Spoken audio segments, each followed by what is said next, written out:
Hello there, my very good friends. On this wrestling news video, an arrest has been made on felony charges after the darkest wrestling moment of the year. AEW could counter-program WrestleMania. Got a major update on Joe Hendry's future. And we've got some news on somebody leaving All Elite Wrestling. I'm Andy. I'm Michael. And this is the news. We're starting this one off by revisiting my chair making lots of noise, apparently. But no, by revisiting the Raja Jackson Psycho Stu incident from earlier this year. We did cover it at the time, but to bring you back, it was murky and well, it wasn't murky at all. What the hell am I talking about? It was brutal. It was ugly. The footage making the internet of Raja Jackson, who's the son of a UFC and MMA legend, Quinton Rampage Jackson, picking up Psycho Stu on an indie show for Nox Pro, slamming him into the mat. Stu goes out cold and he gets hit with like 15 to 20 punches while he's out. It's really ugly. Stu ended up in hospital. There was a GoFundMe raised to help him through the period, because you have to pay for the hospital visits in the US and stuff. He raised over $100,000, which is great. People like Chris Jericho, Mr. Beast getting involved. And it was a really ugly thing. There was, lots of people going, he was told to get his heat back in after a backstage thing or whatever. But at the end of the day, we got footage of him laying into him while he was already unconscious with real punches that did real damage, and it was a real ugly situation. And as far as I'm concerned, I know you agree, there is absolutely no way whatsoever of believably saying that any of this was justified. It was an absolutely brutal, terrible incident, and now an arrest has been made and charges have been filed. So this is arrest has been made on charges. This is coming to us from TMZ. This is how far this thing crossed over. Reporting that Raja Jackson, he was taken into custody yesterday morning, booked on a felony charge. He was still in jail. He was still being held yesterday evening on a $50,000 bond. He drilled him into the match. He hit him with like 10 to 12 seconds of just repeated blows. They were eventually separated. There was a bit of a spat between the two of them before this incident, but in no way does that justify what happened. It's just way too far. Stu was in hospital for several days. He had, amongst his injuries, were a fractured maxilla bone, but he's since been released and he's now recovering at home. And it gets sadder as well when you read that Psycho Stu started wrestling as a way to deal with PTSD from his military spell and stuff, and it's just a really ugly situation. I disagree in the strongest possible terms with all the old pro wrestlers who've said, well, Stu needs to take a shit. Nonsense. I'm just going to say that straight. That's complete bullshit. This man was hit while unconscious with 20 punches while he was on the mat, and he was unable to defend himself. It's completely unacceptable behavior. And I hope, at the very least, that the aggressor in this situation learns from it. And I have no idea how these legal things work at the end of it, but ultimately, something positive has to come out on his end, because this was a really horrible situation. Yeah, and it was hard not to see it ending up with something legal, whether that was going to be charges or a lawsuit or something like that, and plenty of people didn't want to see it, obviously, but as is the nature of social media increasingly, that video and its virality, I guess, meant that so many people saw it, and there was no case of he said, she said, as is often the case in pro wrestling scuffles. The footage is right there. Right there. Yeah. We've reported on like wrestling fights in the past, or things that have gotten out of hand between people, whether that was behind the scenes or very occasionally when it takes place in the ring, but often it's stuff that you get multiple different accounts of. There's like whatever rationale, and you talk about it there, like whatever might have started as something to do with the work or something to do with like a beef between the two, that was way out of hand. Way out of hand. Like literally the second Raja Jackson hit the ring. And I say that again, having watched the video. We're not talking speculatively here. Like, I don't recommend you go and see it, but it is there to see if you want to watch it. The evidence that I guess the police now will be looking over is something that millions and millions of people have already seen. The only positives come from that side of things was the fact that obviously the money that Psycho Stu was able to raise on account of just how far and wide that video went. Absolutely. I have no doubt that those two things are related, and I guess now we will see kind of how this progresses. Yeah, for sure. If there was an issue, it should have just been squashed. Grown adults have a conversation. There's some perceived disrespect. how you do it. There's a huge difference between this and like CM Punk and Jack Perry. Exactly. And like, look, if you can't see the difference in those two things, for example, just using that as a frame of reference, because there are two scuffles that we have footage of. Work, wrestling, pull apart thing 100%. That, you know, goes on. And not a man being bludgeoned 20 times while he was already unconscious and unable to defend himself is the key part there. So, there you go. That's the latest on that situation. I mean, I guess this will now go through the courts and all of that stuff, and probably be a while, I imagine, before there's any kind of resolution. But look, the $100,000 was raised for Stu in his recovery, which is great because he'll have medical bills, he'll have a loss of earnings. There'll be, I am sure there are unseen psychological implications of things like this as well. So best wishes to him as he continues to recover, and just a nasty situation all around. Yeah. Let's switch gears to something potentially very interesting that could be brewing ahead of 2027's WrestleMania. WrestleMania 43, as of course was announced last week, will be taking place in the Kingdom of Saudi Arabia, following on from obviously the Royal Rumble 2026 and the continuation of WWE's part of the Vision 2030 project in Saudi Arabia. Well, as was, I guess, like speculated on when the news became official, but I remember us kind of having conversations about this more in fun when it looked increasingly like this WrestleMania was going to happen. Could AEW counter-program WrestleMania? Counter-programming has obviously been something that WWE has been very forthright with in 2025 especially, and that seems no sign of ending anytime soon. It looks like it's going to be very much a strategy for the market leader against the challenger brand, but now the door might be open for things to switch a little bit. And per Sean Rossap of Fightful, Tony Khan says he, quote, does have interest in running a huge show in the spring of 2027, with WrestleMania, of course, taking place in Saudi. He does go on to say, does Sean Rossap, about Tony Khan, AEW is going to plant a huge AEW revolution. Now, those two things could be the same, or those two things could be separate. Of course, Tony Khan, in a press conference, is going to tell you that the next pay-per-view is going to be great. He always is forthright in his promotion of whether it be a Collision or a Dynamite or a pay-per-view. The next one's going to be great, the next one's going to be fantastic. He's got that Carnival Barker promotional bluster, but... It's kind of like AI. A little bit. Yeah. But the groundswell is indeed building on this like potential WrestleMania counter-program. Let's take a look at this a little bit. Tony Khan, I was actually fortunate enough to be in a press conference once on the weekend that he bought Ring of Honor and ran the first show, and said that he wasn't intending on ever counter-programming WrestleMania, but he did respect the tradition of Supercard of Honor taking place over WrestleMania weekend. That has since changed, and he's taken all of his business out. However, there will be no, obviously, presence as of right now for all the indies, for all the kind of celebration of pro wrestling that happens around a WrestleMania historically. So there is this glaring kind of red spot on the calendar in North America, especially domestically, where all those indies can come together. Also, there is, of course, the kind of ethical and moral protests that will obviously greet this WrestleMania that might open the door for many people to want to watch a different major show taking place. So while this is all speculation and this is all like almost fantasy booking, I guess, in some respects, it is really one to watch and could potentially make for one of the more exciting and intriguing WrestleMania weekends ever, should Tony Khan have the resources and potentially the location to just dive in and go, we'll have that, thanks very much. Really interesting. I'll take this. Yeah, so let's analyse this from a purely business standpoint without talking about like anything else in the tribal landscape of pro wrestling. This is a good business opportunity for AEW, because there will be thousands of wrestling fans who usually travel at that time of year and are expecting to travel at that time of year because of WrestleMania, because it is an event. It's not just you go... Well, some people will just fly and go to the show and then go home. A lot of people will stay the whole week and they'll go to a bunch of indie shows and they'll enjoy the city and they'll make a vacation of it. It's awesome, isn't it? Yeah, we're so lucky to get like to do a carnival. It's an incredible... It's a music festival week, really. It's like Glastonbury.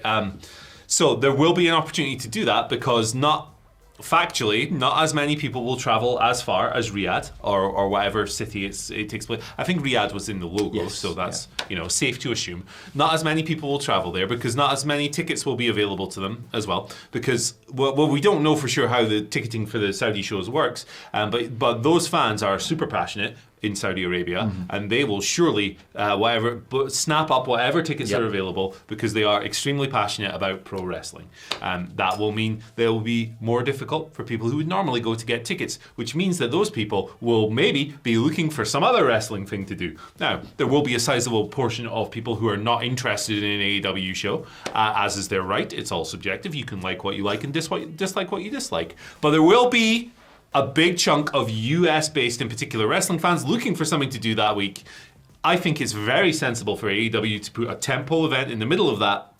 No idea what it would do for their viewership going head-to-head. I don't think Tony Khan would care. No. It is about providing something for fans who will not be able to do their usual wrestling holiday that year. And it's a really good opportunity as well for the indies that usually host events around WrestleMania, who might not be able to, for logistical or financial reasons, go to Riyadh and do an event. They can do one around this AEW show, which will bring, I don't know, like 10,000 people into town, let's say. That's about how much All Out has this weekend. Sure, let's go with that. It just makes business sense. And you know what else makes business sense? NordVPN. This guy. There you go. Great offer running at the moment, friends. It's in the description. It's on the QR code. 76% off and up to 3 months for free if you sign up right now. You should do that. And Tony Khan should probably do this. I'm excited, man. I really hope he does.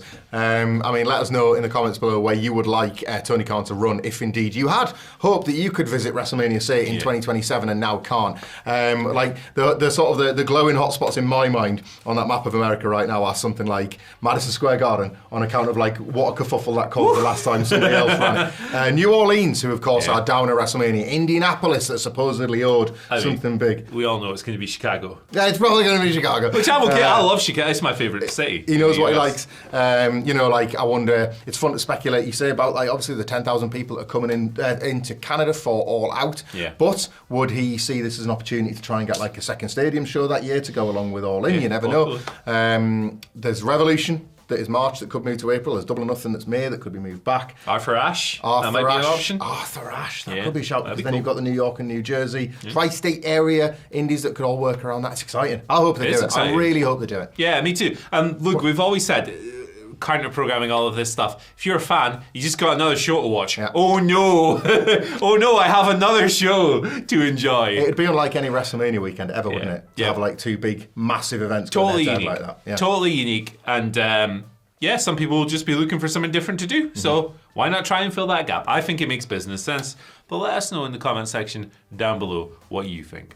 Right, let's talk about Joe Hendry, his future. He hasn't appeared yet. What's going on? That's strange. We don't know that. Must be. He might be in the office. He might be. He might be appearing somewhere else. Who knows? Yeah. He's always appearing. But apparently, he is now in full-on WWE transition mode. This is going to this is according to the takedown on SI, noting that he is largely being phased out of TNA programming at the moment. He's in the process of being more integrated into WWE, and the expectation is that he will be in WWE on a full-time basis in 2026. Despite this, Carlos Silva has said that Joe is still under contract with TNA. He's not yet under WWE contract. We know the deal was set to expire later this year or early next year. That's previously been reported. And the WWE and TNA, they coordinate their usage together as part of all of this. So yeah, the guy, only one of his last 8 matches has been for TNA. That was on September 4th. He's all over NXT TV at the moment. They're tapping into the meme. They're tapping into the Say His Name and He Appears with Ren Sinclair and William Regal Jr. El Hijo del Charlie Dempsey. That doesn't make any sense. But yeah, they say his name and he appears. And it's funny because it's like, to me, the segments actually are as fun. Like, they make me laugh as much as the videos that Joe used to do. Yeah. Where he'd come out of like a fridge or something, or where like there was the one where he was in the medical office, and like the tone just is such whiplash. It was so funny. Obviously, he's always been very virally minded, but actually, I think this role is really fun. so long may it continue, as far as I'm concerned. No, absolutely. Obviously, he did himself plenty of favours earlier this year in taking the TNA title to WrestleMania. As divisive as that was, like, for his own platform, that was just an incredible thing. He was signed. I think like they made the decision to. I could be wrong. They made the decision to sign him as soon as he did that. You judge your pop, you judge the numbers, the response to it, and everything. And he, you know, that, like, WWE are a numbers obsessed organisation this year more than ever before, and they're seeing those numbers with that getting shared and just the reaction in the building. It was huge. Yeah, there was something that stuck out to me on this week's NXT. They did it's amazing. Go and watch it if you've got any nostalgia for NXT and you somehow haven't seen Homecoming yet. They did the old credits, the roar of the crowd, and they did intersperse new talent into that old signature. And you had all the NXT champions and many of the regulars. And Joe Hendry. There were people that are on that roster that didn't feature in those credits, and Joe Hendry did, with his name flashing up and everything. And I thought, well, that's got to mean that the inevitable is now finally occurring. He's also not figured back into the title chase since losing the belt to Trick Williams in TNA, and that was another clue. It's like, if he's sticking around, you're keeping him at the top of the card because he gets conversation going. And the fact that they've kind of gradually moved him, it did feel inevitable. So yeah, 2026 could be a big year for him. I think so. Indeed. And it'd be interesting to see the gimmick, the just materialising gimmick on the main roster as well, because I think it would translate perfectly. You're right. It's those skits and bits. They've worked twice now. There's no reason why it wouldn't work exactly. again. I get it. Look, I'm a self-serious nerd when it comes to wrestling. How can you not smile at a man coming out of a fridge? It's good stuff, man. It's like coming out of an egg. It always gets over. That's what they say, isn't it? Coming out of an egg. The Gobbledy Hendry. Get that. Get on out of an egg at the Survivor Series. Scottish Thanksgiving. I think I'm going to need this. Let's go. That would be a real Christmas turkey. From somebody going into WWE to somebody going out of AEW. Kiera Hogan is done with AEW. This is according to Fightful, who have noted, obviously, that, they've noted that she's now officially left the company. This was after people noticed that she'd been taken off the roster page.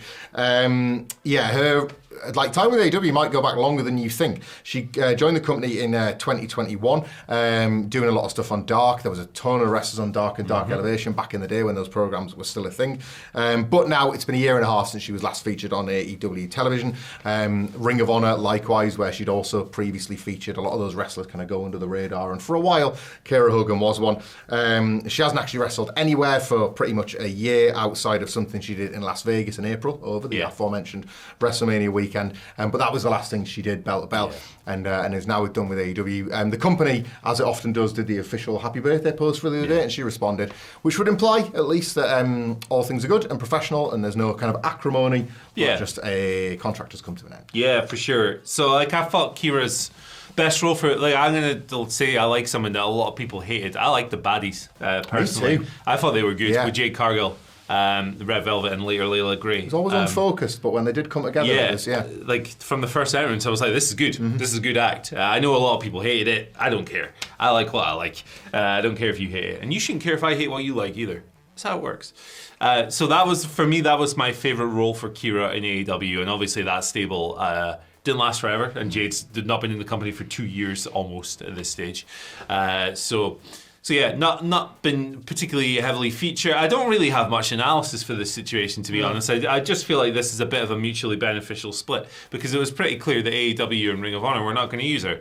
If that's the case and you're Kiera Hogan and you want to wrestle, it's probably better for your career to go somewhere else and try something else. She's been in TNA before, I'd imagine that door isn't closed or anything like that. I'd imagine WWE might take a look for NXT or whatever. But yeah, young wrestler. Probably you'd imagine her best years are ahead of her. Yeah. And best wishes. Good luck. This sort of stuff needs to get less unremarkable, doesn't it? A wrestler sees out contract, gets paid for the full duration of it, leaves. It's a big difference between that and someone getting fired totally. like 6 months in. It's like as much as there's not much sort of shock and awe and anything to the story like this, there probably should just be more that gets seen out this way. And then a wrestler and independent contractor can go about the business having fulfilled their contracts on both sides. Exactly. It's the way it should run. Exactly. Terms should be guaranteed, in my opinion. In an industry that is often stacked against the independent contractors in situations like this, I think if you sign a 2-year contract, it should last 2 years. And you shouldn't be able to be let go on a 90-day notice, but wrestling companies sometimes disagree on that. This is a cleaner break, however. Thank you for joining us for the news today. We'll be back on Monday with some stuff. As long as stuff happens over the weekend. I mean, if nothing happens. I can't think of nothing going on this wrestling weekend. It's a quiet one. Quiet one. Chilled one. I'm just going to sit with my feet up. Enjoy the video that's on your screen right now. The algorithm thinks you're going to adore it. If you don't adore it, I don't know, tell Billy Corgan you're upset or something like that. Go and, I don't know, rat in a cage. Bye. Bye.